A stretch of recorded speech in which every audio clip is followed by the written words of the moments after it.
I have all the latest information, updates, and details of the crimes. In today's episode, there are developing cases, so make sure you hit that subscribe button and turn on your notifications for updates.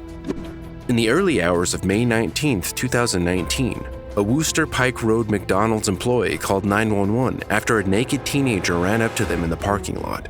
The teen told the fast food workers that she had been sexually assaulted in Stockbridge.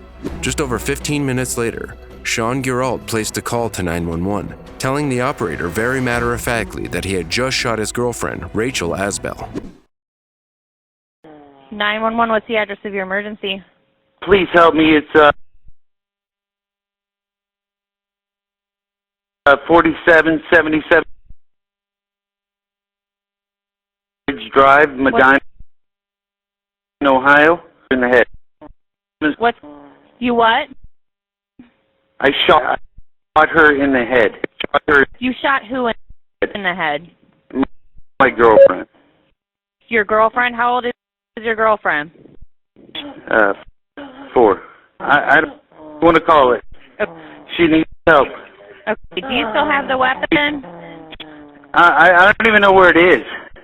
I don't even know where it is. I've been looking for it. I have no idea where it is. You don't know where the gun went? No, it fucking fell or something. I have no idea. There's broken glass. All right. I have no idea. Hold on 1 second for me. For a 44-year-old female. Okay. Sir, do you have something on the bleeding? Yes, I have a rag on the bleeding right now, but she's moaning and she's not doing well. Hang on 1 second. Yeah. She's not doing well. Oh my God. Okay. Oh my God. What's her name? Rachel Asbell. Azbell. What happened? Was it an accident or? It was a disagreement and it got out of control and. Disagreement that got out of control? Yes. She's in rough shape, please. Do you have the door unlocked for them? I'll open it right now. Here. There. It's in the garage. We're in the garage. You're in the garage right now? Yes. I just opened it. Okay.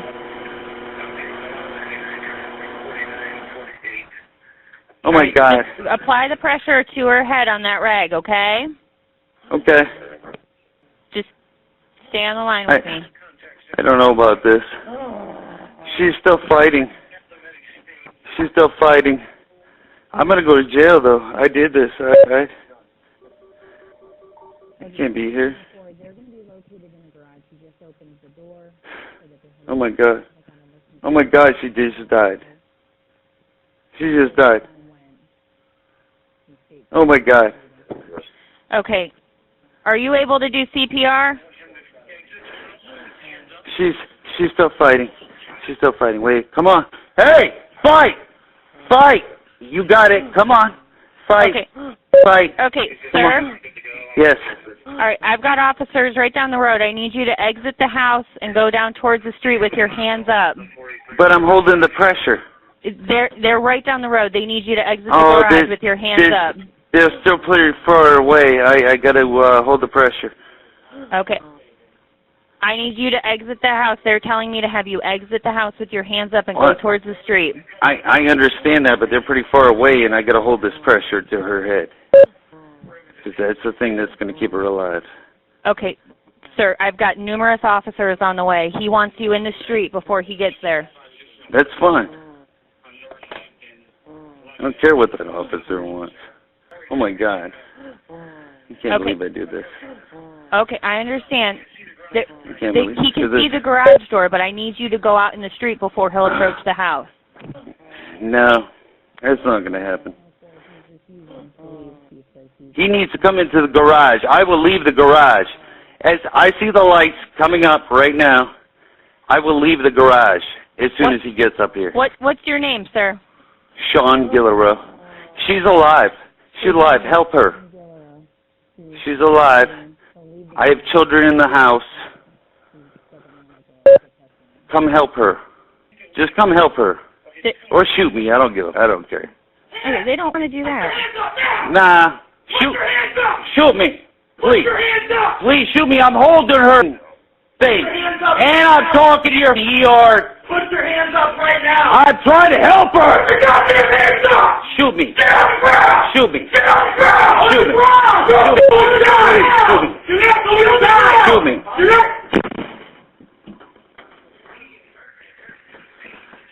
me. I'm not playing that. Only 3 minutes into the call, the police arrived at the scene. They told the 45-year-old to come out and put his hands up, which he refused to do, even taunting the officers to shoot him. Geralt's mother, who lives in Florida, also called 911, stating that her son had told her he had shot his partner. Responders determined that Geralt's 2 children were still in the house during the police standoff, but they couldn't figure out what the shooter was. Just after 2:30 a.m., they managed to rescue the children, aged 12 and 15 years old, by using a ladder up to the second-story window. Once they'd done this, they were able to remove Asbell to safety and send her to a trauma center by helicopter. 3 hours later, SWAT used a robot to enter the residence through the front door. At 4:30 a.m., authorities declared Geralt was found dead in the basement. He had committed suicide. At the time of the call, the link between the McDonald's incident and the murder-suicide was unclear, but soon authorities found out they were related. In fact, both were perpetrated by Geralt. The teen told investigators that she escaped sexual assault by the 45-year-old when she fled to the fast food restaurant. Claims backed up when investigations into the shooter uncovered that he was examined in 2014 for a possible sex offense, alleging that Geralt had touched and made sexual comments towards the then juvenile living in the house. It's unclear if the victim was a 17-year-old or one of the other children. In addition to this, the report said the accused had made a comment that he wanted to shoot someone in the face. After the report was sent to Medina Municipal Court for review, prosecutors decided not to authorize the charges due to a lack of evidence. Meanwhile, the 2 children rescued from the house told police the accused was intoxicated during the altercation. They said the family had been bowling the night before. All 3 children then gone to sleep, which is when Asbell was shot. Asbell's daughter said she woke up and fought off Geralt, who was trying to sexually assault her while she was asleep. This was when she fled the house. The other 2 children barricaded themselves in a room until the police rescued them midway through the 3-hour standoff. In a press conference the following day, Montvale Township Police and Medina Country officials revealed that Asbell had been declared medically brain dead in hospital and was on life support while her family explored organ donation. Officials said the 44-year-old was shot almost execution style. According to officials, they found Geralt standing over his girlfriend of 7 years, who he had shot in the head in the garage. However, after opening the garage door for officers, he refused all orders to surrender and ran into the home, which was the start of the 3-hour standoff. Unsure of whether or not he had a gun, they backed off until SWAT arrived. It also came to light that the children had called their mother during the standoff, which led to her arriving at the property during the rescue. Police say Asbell's daughter was with relatives after the incident, and the other children are now in their mother's care.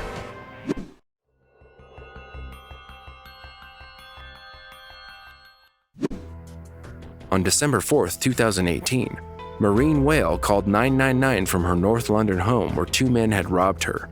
Tragically, after surviving the burglary, the 77-year-old woman collapsed while on the call. She did, however, manage to let in the 2 police officers. Police, what's your emergency? I've just been burgled. You've just been burgled? Yes, two young men have just entered the house and walked up in my handbag. Okay, just hold on, please. Hold on. I'll get someone out there. How long ago did this happen? Just now. Okay. 3 minutes ago. Okay, all right. Okay, are you okay? I'm sorry. Okay, how old are you? Shaking. Okay, how old are you, please? I'm 77. Okay. Okay. You on your own? Yes, yes. Okay. Right. Oh, are you okay? Sorry. Good. Are you okay? I'm shaking, I'm sorry. Okay, all right. Do you need an ambulance or anything? Yeah, are you finding it hard to breathe? Yes, yes. Okay, I'm going to call an ambulance. All right. Okay. Have you got any chest pain? What's your first name, please? Maureen. I can't talk, sorry. Okay. I'm going to call an ambulance for you. Hold on. Just hold on, please. Hello? Maureen? Hello, Maureen? Hello? Oh, dear. Maureen, hang on in there, please. Maureen, can you hear me? If you can, tap the handset, make a noise or cough. Oh. Maureen, it says on my screen the police have arrived. We're going to be with you soon. Hello, Maureen. The police should be there, or just around the corner. Oh, Maureen. Please answer me, please. Whale's condition deteriorated overnight, and she died in hospital the next day. Her neighbor's CCTV camera captured footage of 3 men gaining access to her home.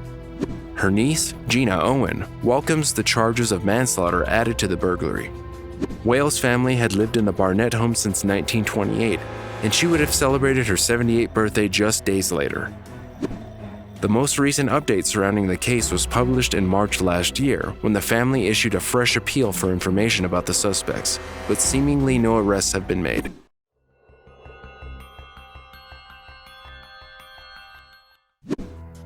In December 2017, a 48-year-old man called 911, saying he would blow up the street. The Detroit man originally gave a false name during the call, but was later identified as Todd A. Stone. He told the operator that he had many guns. Oak Park 911. Yeah, I'm about to blast. You're about to what? Blast the whole block up. Okay. Do you have a weapon? Hey, I have many weapons.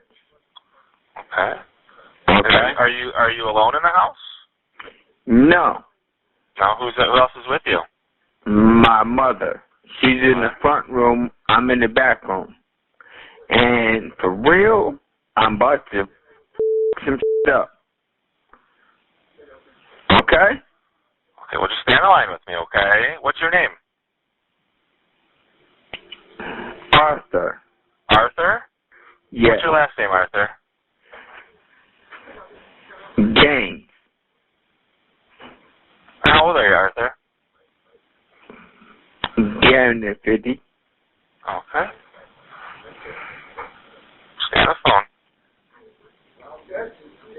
phone. Do what?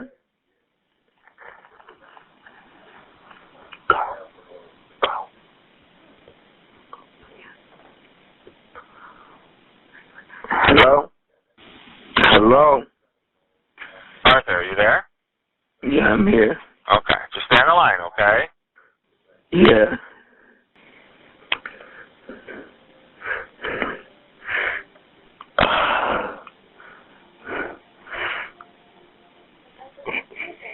I want to blow the block up.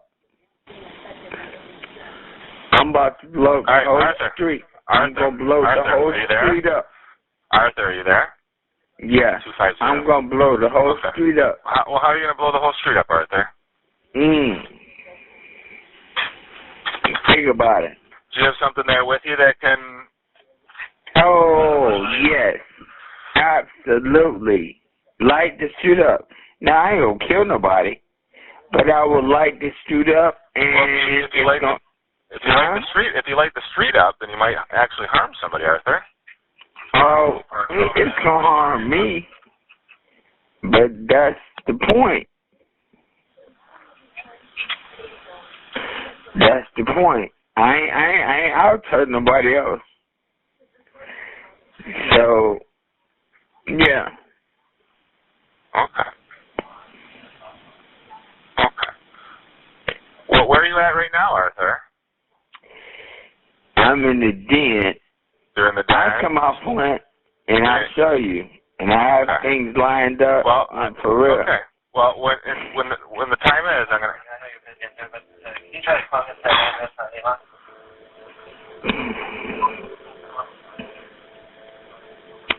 You have to...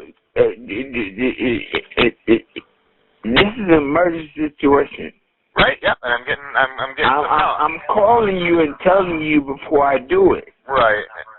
I'm getting some help. Okay. Headed your way. And what's your address? Okay. Are you having a tough day there, Arthur? Man, I have a tough life, man. Tough life?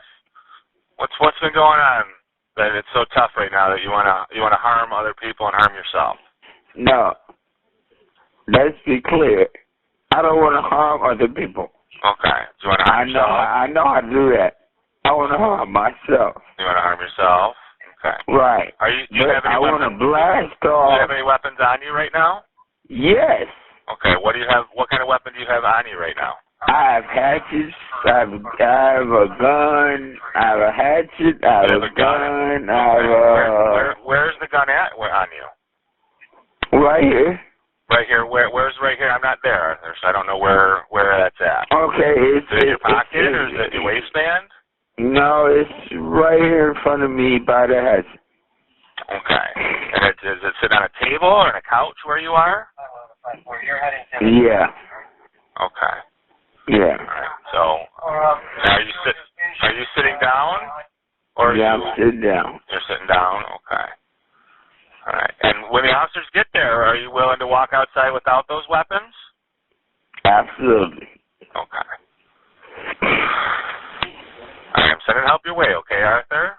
They're almost there. All right. Thank you. Okay. Nope. Just stay on the line with me, Arthur. Okay. Thanks, man. When authorities arrived, Stone's mother opened the door. They asked her to come out of the house while officers went in. The man was allegedly wielding a hatchet and disobeyed orders to drop it. Court documents say a sudden and unprovoked attack on the officers led them to firing the fatal shots. The court argued that Stone was shot to protect the respondents, and the incident was ruled as self-defense. However, Stone's family believes that it didn't have to end this way, especially since he reiterated in the call that he didn't plan to harm anyone. According to toxicology reports, Stone had a .283 blood alcohol level, marijuana, and anti-anxiety medication at the same time. His brother says he was bipolar and had recently been diagnosed with cancer.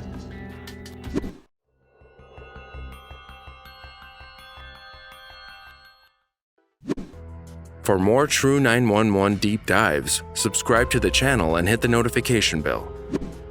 In March 2017, the mother of a 36-year-old pregnant woman made a gut-wrenching call to 911, saying her daughter had been stabbed, although some reports say she was shot. Julia Young was found face down in her Red Oak Circle home around 2 p.m. At one stage, due to her mother being unable to speak, a female neighbor talks to the dispatcher. Emergency 911, what's address the emergency? Hello? 922 Red Oak. Hello? Hello? Hello? No, can you hear me? I can hear you, honey. What's going on? Look, I think my daughter's been stabbed on the floor. Dad, here, please. Now. Your daughter's on the floor. Is she breathing? Yes. I don't know. You don't know? No, I'm afraid to go in because somebody else is here. Please just come here. What? No. Can you tell what happened? No, I can't, and I've got my grandson here with me. Okay. Please. Medina? Yes. I thought she said it looked like her daughter was stabbed. That's okay. Please come now. How old is your daughter? How old is your daughter? 36? Okay, it's okay, honey. No, it's okay. Sweetheart, we're okay. Oh, my God. Come now, please. We're getting them going, honey. Okay, they're coming, sweetheart. They're coming. You're going to have to see if you can tell me if she's breathing or not. I'm afraid to go in. You're afraid? No, stay here. I don't want to leave my grandson. Stay here. Stay here. No, okay. No, they're coming. Please. Respond. Hurry up.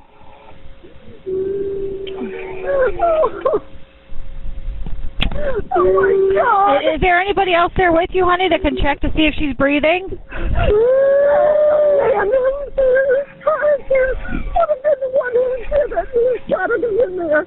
Honey, I can't understand. There's nobody there beside you and the baby? My grandson is here. Okay. The man who would have done this. I don't know, honey. His car is here. Whose car? Whose car is there? The man who would have done this. And it's there in the driveway? Yes. What's the plate number on it? Hold on. Okay. Hold on, no, I'm right here. GVZ 9487. David Victor Zebra 9487. Why isn't anybody coming? Honey, they're on their way. They're on their way. My questions are not keeping them from responding. They're on their way. They're on their way.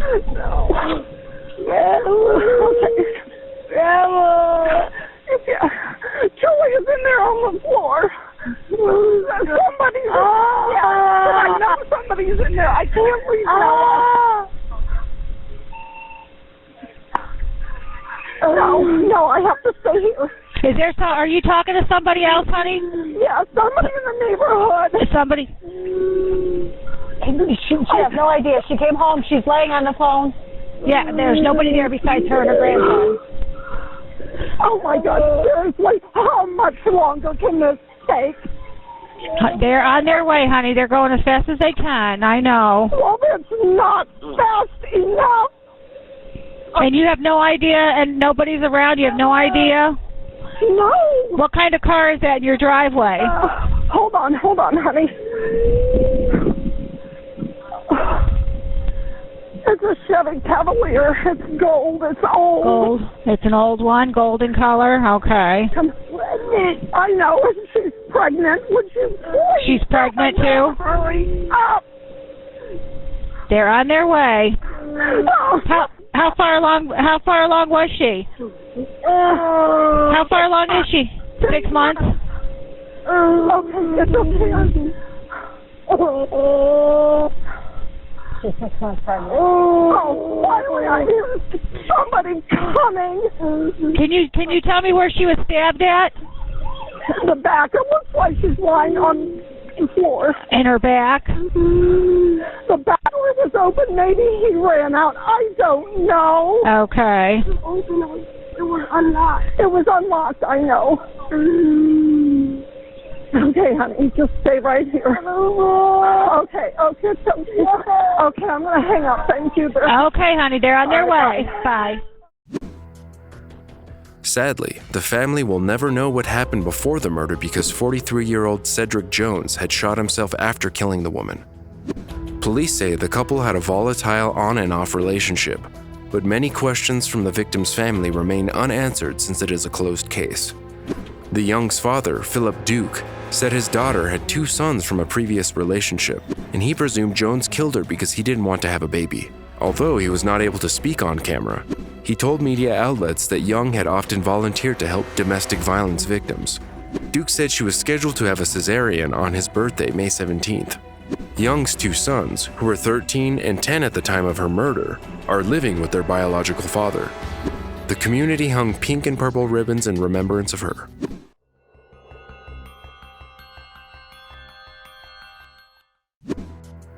A 911 dispatcher came under fire after he failed to realize a call by Zelma Huddleston's daughter was a homicide rather than a medical call.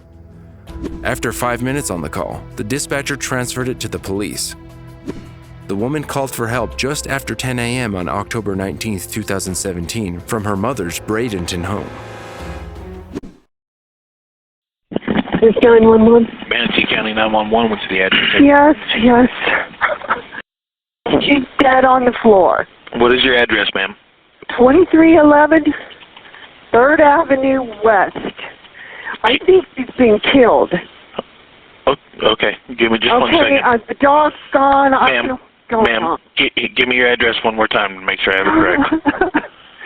2311 3rd Avenue West. Okay, and what is the phone number that you call me from in case we get disconnected? I'm in a cab. I took a cab over here. Okay, ma'am, what is your phone number? What I'm finding. And what is your name? Yes. Ma'am, what is your name? That's the dog that got out of... That's her dog. Okay, what is your name, ma'am? I'm her daughter here. I understand, ma'am. I'm going to get you some help. I just got some questions, okay? I need you to stay on the line.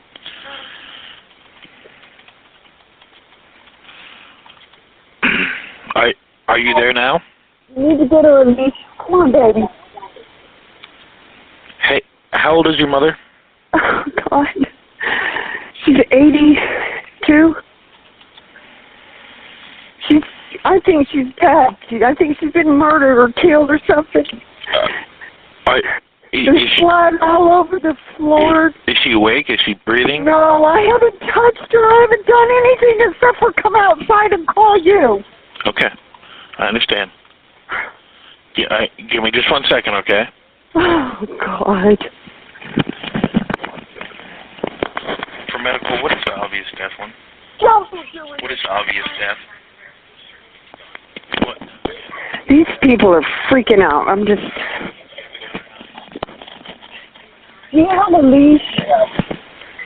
I got one inside somewhere. I just... All right, I'm sending the paramedics to help you now. Stay on the line. Out of the fence. The fence was left open, and the dog got out of the fence.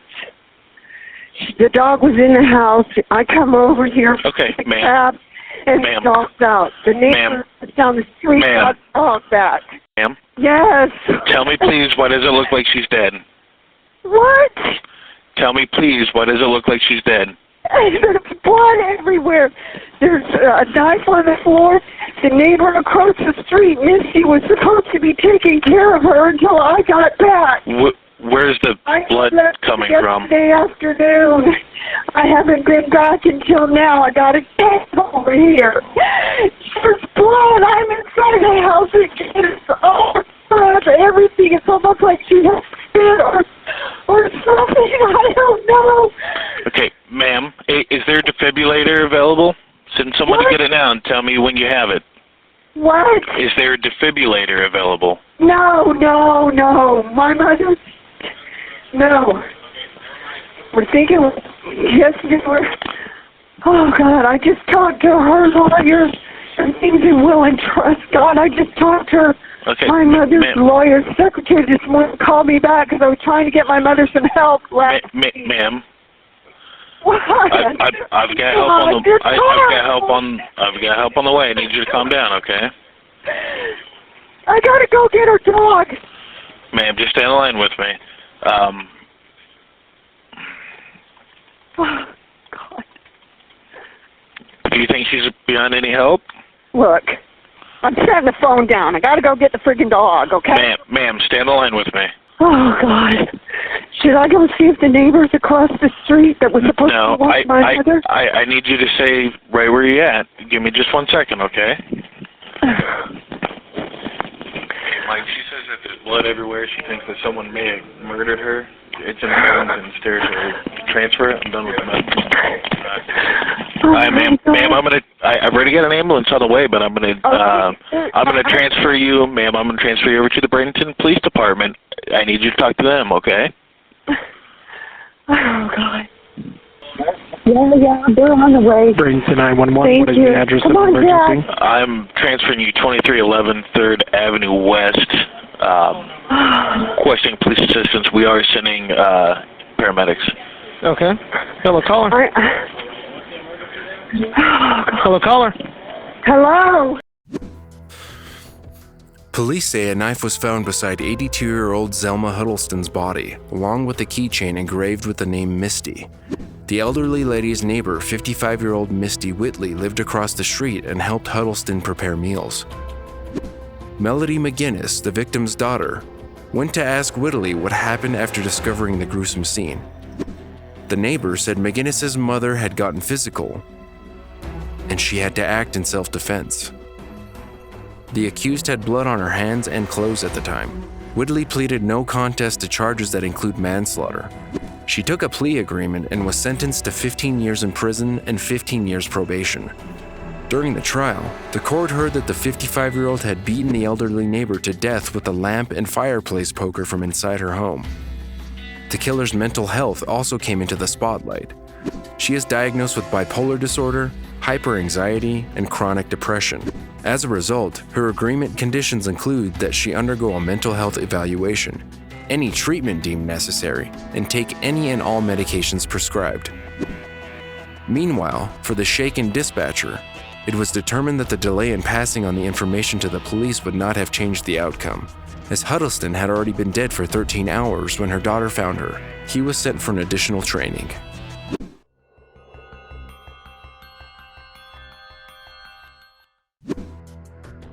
Candace Latimer called 911 in February 2017 to report that she had just witnessed her husband shoot another man. At the time, there was already a warrant out for his arrest after Latimer laid charges of domestic violence the day before. The 39-year-old made the call from a nearby Taco Bell because the accused had her phone. 911, what's your emergency? Go. Hello? Can I help you? Hello? My name is. There's a warrant out for my husband Richard Latimer's arrest in Howland Township as of last night. I was at Main Street in Weathersfield. He shot a man with a gun, put me and my daughter in our car, and I ran. I'm at the Taco Bell on 46th, sir. Please go to Main Street. He was there with the gun. He shot the man. Please, sir, help me. He's coming after me and my daughter. Okay, are you staying at the Taco Bell then? I'm at the Taco Bell using somebody's phone, sir. He took my phone. I have no shoes on my feet. I'm in a 2003 Buick Rendezvous. It's white, sir. I got to transfer you over to Weathersfield so they can send somebody to the Main Street address, and then I'm going to send one of our officers down to speak to you. So do not thank you. Hold on, don't hang up. Okay, I won't leave. I won't leave. Hey, don't hang up. I won't hang up. That sounds like it. No, man, please, I want her in the car in case he comes here. Baby, you have to stay here. Sit down. The cops are on their way, baby. You hear the sirens? They're coming here right now to help us. Honey, dispatch, can I help you? This is awesome. Female, hold on, ma'am. She's advising that there was possibly a shooting in Mill Ridge. And she's in here in Austintown, so I have one of our officers go into her, but she needs Weathersfield to go to that address. No. What's the address? He's not in an apartment, man. He's in a house. It's Main Street.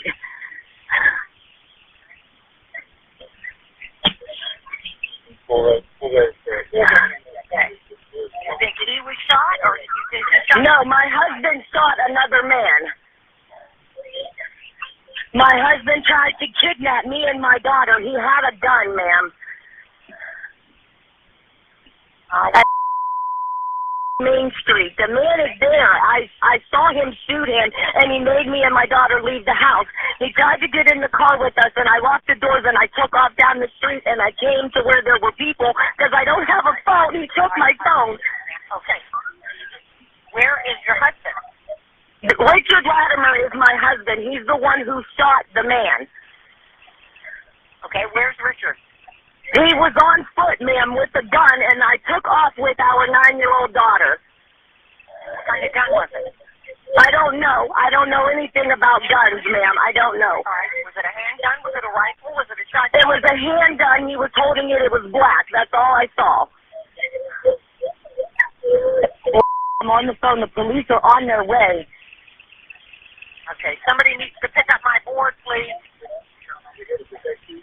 He said there's an officer. My name is. Yes, the police are coming. They're going to be here. Yes. Do you know who the man was that your husband shot? Yes, his name is Dan Blevins. Sir, I don't know if he was driving. All I know is he broke through the back window of the house. Okay. Richard broke through the back window? Yes, ma'am. We're good, baby. The cops are on their way. They're coming. Oh, my God, I need a cigarette. Okay. He said he was going to kidnap you and who else? My daughter, my 9-year-old daughter.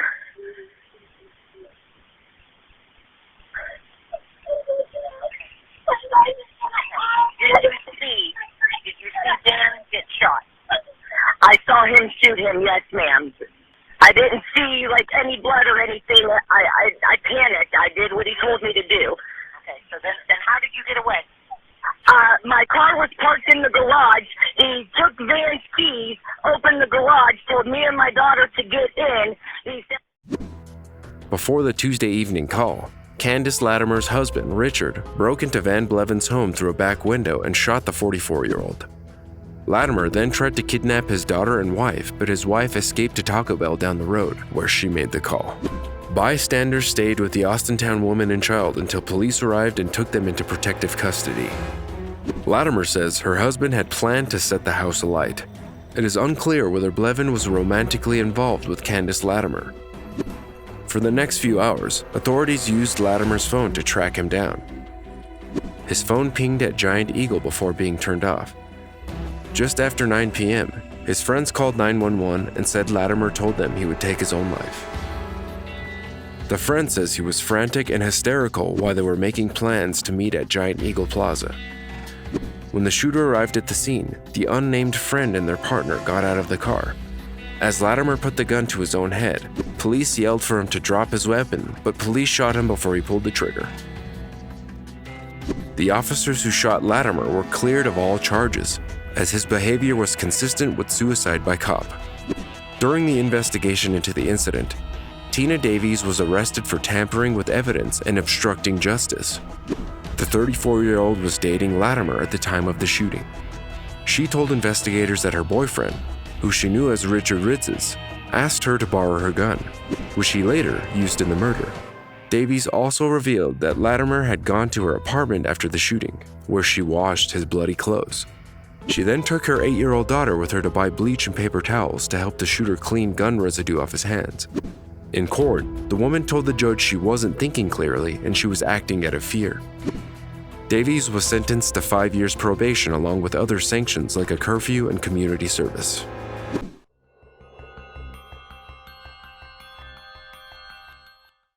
You don't want to miss these in-depth looks into the before, during, and after terrifying 911 calls, so make sure you subscribe. When a dispatcher answered Matthew J. Ponomarenko's call last month, she was shocked at his admission. The 31-year-old was at his home, 4700 block of Russell Avenue in Parma, Ohio, when he killed his 5-year-old son, Jax. 911, what's the address to your emergency? Oh, okay, and the phone number you're calling from with area code, please? And what's the problem? Tell me exactly what happened. I just killed my son. What do you mean you just killed your son? I'm hearing voices. Oh, okay. How old's your son? 6. Where's your son now? He's dead. Dead where? In the living room.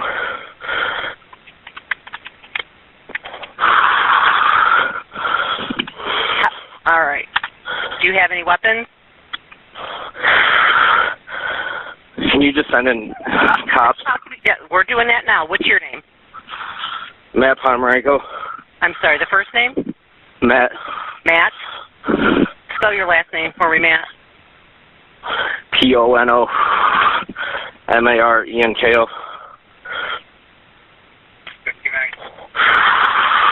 What's your son's name? Jack. Jack? Jax, J-A-X.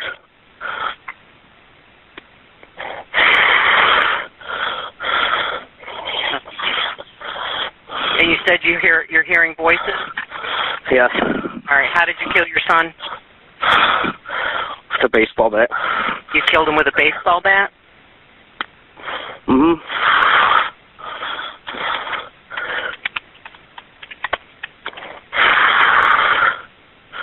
And why did you kill him with a baseball bat? I don't know. Was there anyone else there with you and him? No.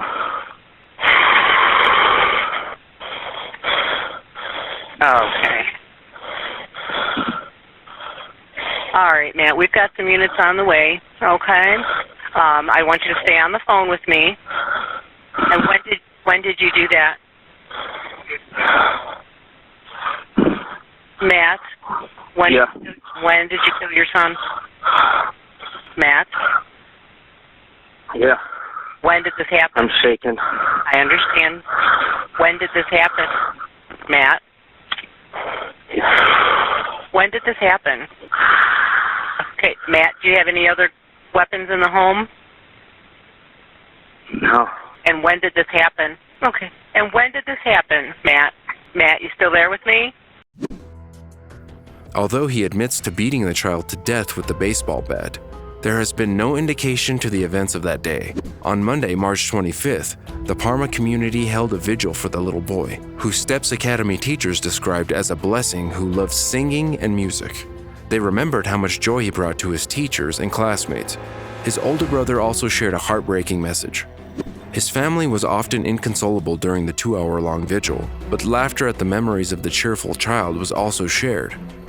His uncle said that knowing a child with autism teaches you that love needs no words, asking that any future contributions are made to the Autism Society in Jax's honor. Samantha Cherney, the victim's mother, could not share a message herself, so her girlfriend Leah read it out. After which the accused's father, the victim's grandfather, spoke briefly. Investigations into the accused brought charges of child endangerment from July 2017 to light. The reporters say police found Ponomarenko and Jax, who was 1 year old at the time, naked near Pleasant Lake Boulevard and York Road. Matthew Ponomarenko's mother called the police and said her son was having a mental breakdown and was swearing and running after people who drove past him. He later admitted to officers that he had taken meth, psychedelic mushrooms, and PCP. He was arrested and taken to hospital for treatment while Jax was in a relative's custody. Ponomarenko eventually pleaded no contest to child endangering and was found guilty. He was ordered to pay fines. Despite this incident, Cuyahoga County spokeswoman Mary Louise Madigan says the county's Department of Children and Families closed out an investigation into Ponomarenko and had no contact with the family since 2019. Madigan says they had worked with the family on parenting skills. Ponomarenko has been charged with 1 count of aggravated murder. During his arraignment, which was held virtually, he appeared in a protective vest. He barely spoke, except to answer yes or no to Judge Spanegel's questions. Spanegel says both the death penalty and life without parole are possible. The case is being bound over to the grand jury, and Ponomarenko will remain in custody.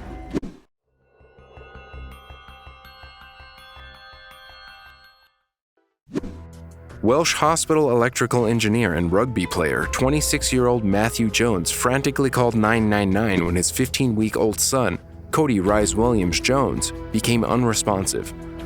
During the call, the infant's mother takes over to speak to the operator. I don't want to know. Ambulance, what's the address? I need an ambulance, please. Okay, what's the address there, please? Okay, you need to slow down. Have you got a postcode for the address? Okay, bear with me while I find you, okay? Okay, is the patient conscious? I don't know. I think he's breathing. He's making noises, but he's breathing really slow. Pardon? Is he able to respond to you? No. Okay, is he breathing? Yeah, but he's making noises. Okay, alright. So tell me exactly what's happened. Say this isn't delaying any help. Tell me exactly what's happened. I don't know what happened, but he kind of like dropped and landed on the bed, but like flipped. Okay. He fucking pushed himself off me again. Okay, it's okay. Just tell me exactly what's happened. Like, I was getting him set up for bed. Yeah. I don't know. He made. Oh no! Wait a minute, man! And he made some noise, and then he like pushed himself off me and landed on the bed. He like landed on the top of his back and like flipped over onto his front. He's been making that noise ever since. Okay, alright. And you're right by him now, are you? Yeah, we're right by him now, me and his mother. Okay, listen carefully. Lay him flat on his back on the floor and remove any pillows. Kneel next to him and look in his mouth for food or vomit. I've checked all that, and that's it. I don't know what's wrong. Okay, is there anything in his mouth? No, I put my hands down his throat and tried scooping everything up. There's nothing. Okay, alright. Now place your hand on his forehead, your other hand under his neck, then carefully tilt the head back. Okay? Look, can we just, how long is this ambulance going to be? This isn't delaying any help until the crew get there, okay? So these are the instructions that will help him the best that you can. Look, how long is the ambulance going to be? Because if we can, we may as well drive. Okay. Please, look, please. Head back, put your ear next to his mouth. Can you feel or hear any breathing? Yeah, he's making noises. He's making noises. I don't know what's the matter. Okay, alright. I'm going to tell you how to give mouth to mouth, okay? Pinch his nose closed. It's alright, take a deep breath. We can do this, okay? Pinch his nose closed and completely cover his mouth with your mouth. We did it. Okay, blow 2 regular breaths into the lungs, about 1 second each, just enough to make the chest rise with each breath. Is he breathing? Yeah, it's okay, alright. Okay, look at him very closely. Tell me exactly what you see him doing, okay? He's gasping for air. His eyes are rolling. Can you please, miss? Okay. Alright, take a deep breath for me, okay? This isn't delaying any help for you, okay? Crew has been arranged. Okay. Right, are they on their way?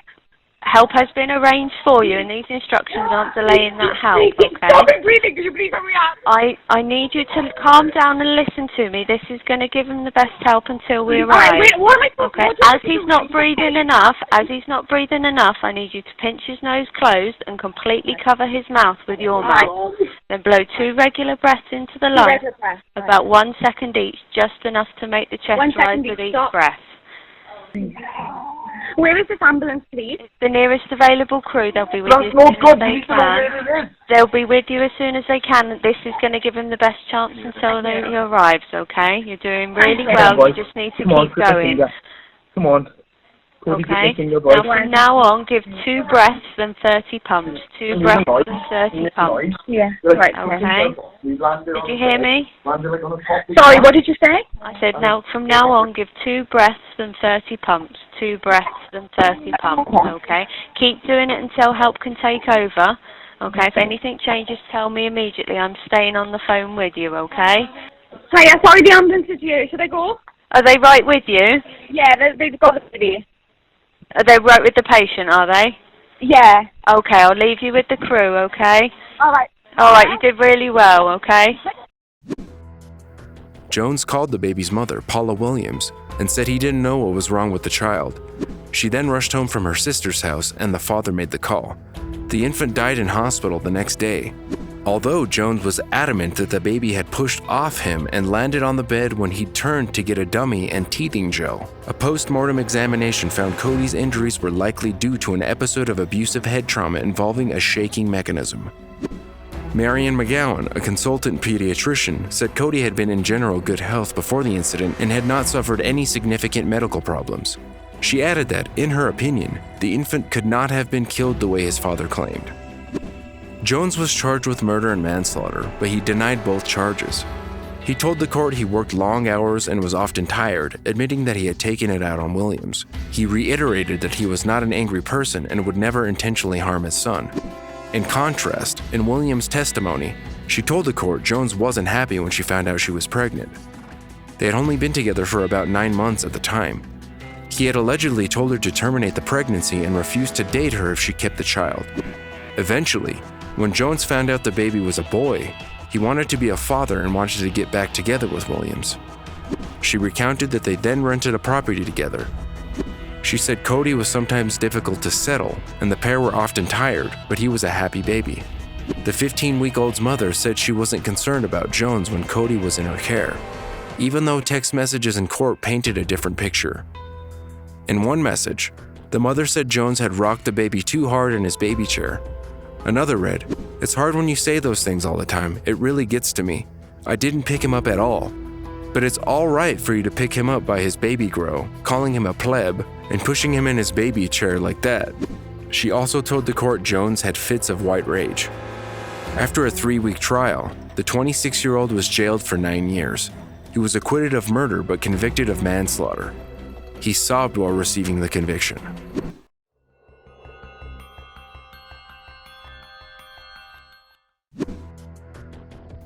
In 2 separate incidents, 2 men call 911 to admit their crimes.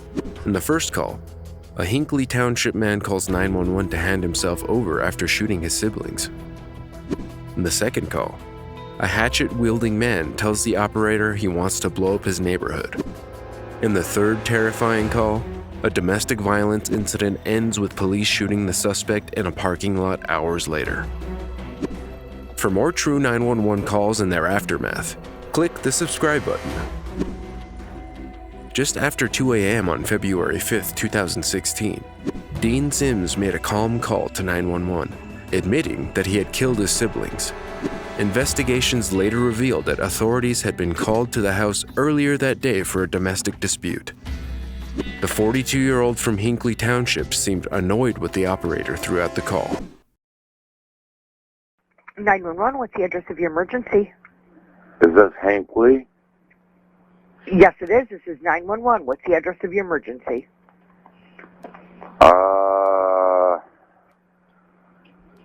You should send, like, everything you got to 2629 Babcock Road, Babcock.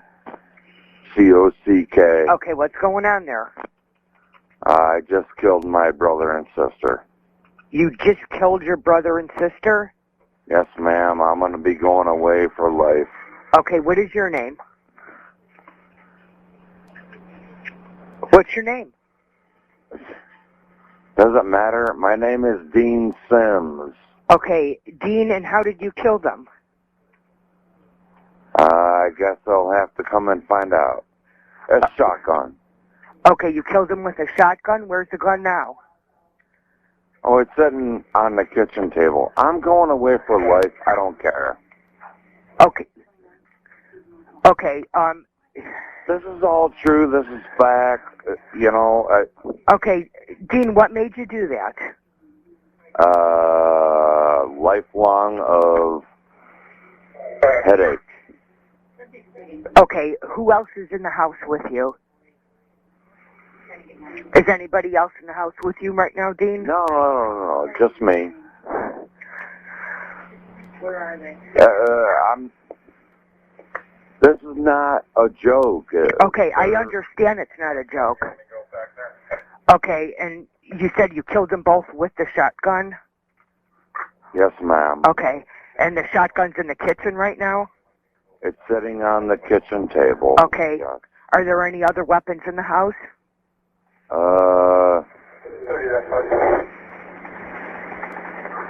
Well, me and my brother were both gun collectors, but no, it doesn't matter, you know.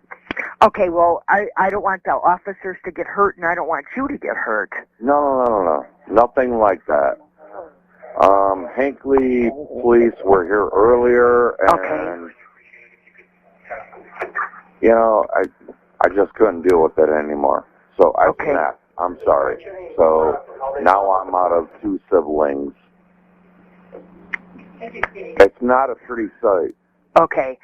Where is your brother and sister now? Like, where were they when you shot them? My brother is on his futon deal in the living room, and my sister is on the waterbed. Okay, where's the waterbed? The waterbed room, which is on the same, you know, ground floor, whatever. Okay, and your brother... It doesn't matter. I'm calling you and, you know, committing. Okay, are they breathing at all? Oh, no, their heads are gone. Their heads are gone? Basically, yes. Okay. Okay. Is there a way that you can walk outside to meet with the officers? Yes. Okay. But you know what? I gotta put shoes on. Okay, well, I'll tell you what. All right, I want you to stay on the phone with me while you go put your shoes on, okay? You know what? All right, I'm taking my slippers off. Okay, let me know when... Does it really matter? Yeah, it does. Actually, it does. You have the address. No, I know that, honey. And, you know what? I'm going away for life. Okay, well, we'll talk about that when the officers get there, okay? But what I want you to do is stay on the phone with me while you get your shoes on, okay? And let me know when you got your shoes on. Well, I want to put jeans on also, and I got to take my sweatpants off. All right, I'll try it. You know what? What? Just send the cops. I already did it. Okay, but I need you to go outside and meet with the officers, okay? Officers advise you to respond. Come on. I want to put pants on. You know? Okay, well, go ahead and put your pants on. I'm so sorry I did it, but I...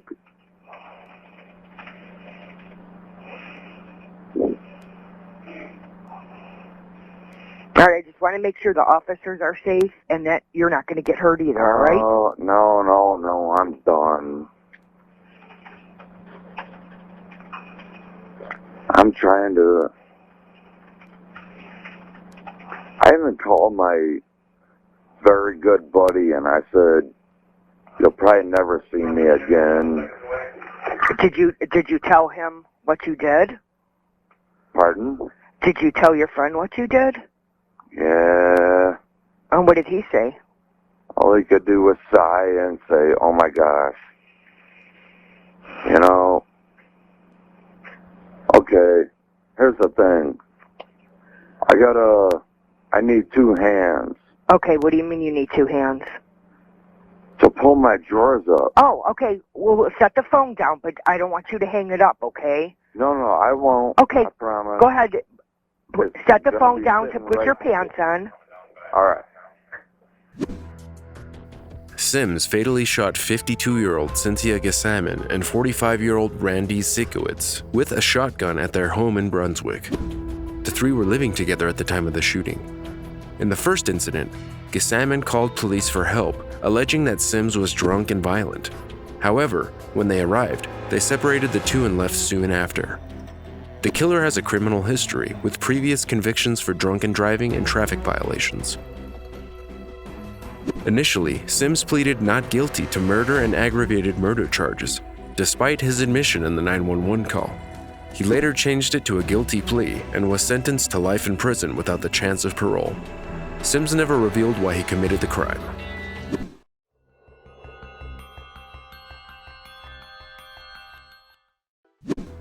For more true 911 calls and their aftermath, click the subscribe button. A 17-year-old Gilbert teen called 911 in October 2015, out of breath and panicked after she had witnessed her housemate shooting her mom. Initially, the teen was told to calm down by the dispatcher but managed to keep her composure later in the call. You shot my mom and my best friend.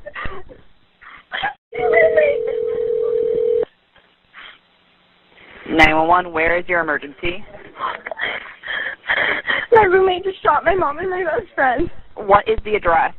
955 East Windsor Drive. Okay, 955 East Windsor Drive in Gilbert. Who shot who? My roommate shot my mom. And my best friend. Okay, is your mother breathing? I don't know. I ran out of the house. Where's your roommate? I think he stole my house. What's your roommate's name? Matt Crane. Matt? Yeah. Okay. Matt Crane. What's his date of birth? 8/26 of 80. Okay. And what's he wearing? He's wearing a black shirt and white basketball shorts. Okay. What race is he? White, black, Hispanic, Asian? He's white. Hair color? Brown. How tall is he? 5'6", 5'8". Okay. How much does he weigh? 220. Where are you running off to? I'm at my neighbor's house. What's your neighbor's address? What's your address? Okay. And he did not follow you? You're safe in the house? I believe so. Okay. Is he aware you called police? Yeah.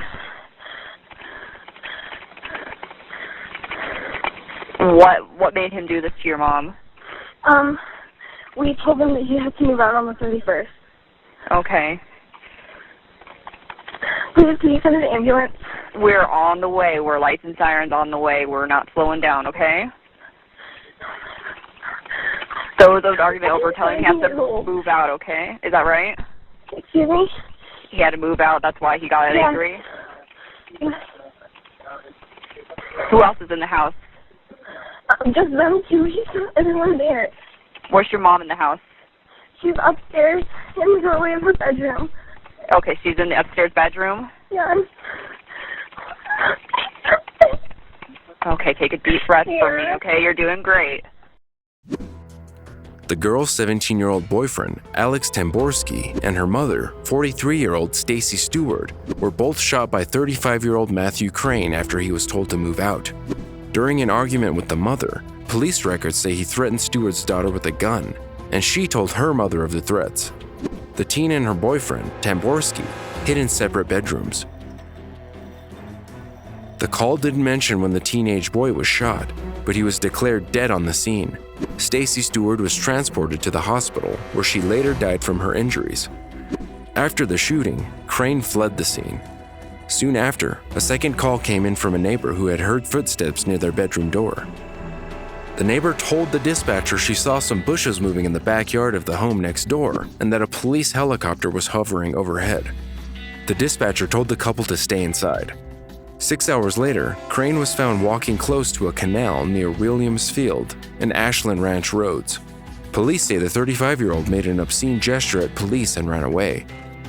But when he put his hand inside his shorts, they perceived it as a threat. Dramatic body cam footage shows the moment they shot at him. After hiding behind a gazebo, Crane fell to the ground before being arrested by police. Later, officials found out he was not armed. Although the teenager said there hadn't been explosive arguments before, court's records show Crane had threatened to kill his former girlfriend. He also admitted he had a problem with anger management and alcohol. He nearly killed my mother, choked her, especially using meth. He was very violent and angry and just wasn't the same guy. The Matt I used to know probably died 2 years ago.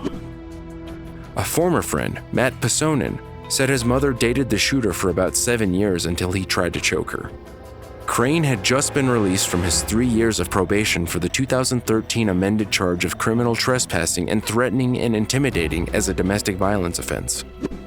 Stewart's daughter told investigators that Crane was acting erratically before the incident and may have been under the influence of drugs. In 2016, the 35-year-old pleaded guilty to 2 counts of first-degree murder, burglary, aggravated assault, and misconduct involving weapons for the murder of Stacy Stewart and Alex Tamborski. He was handed 2 concurrent terms of life in prison.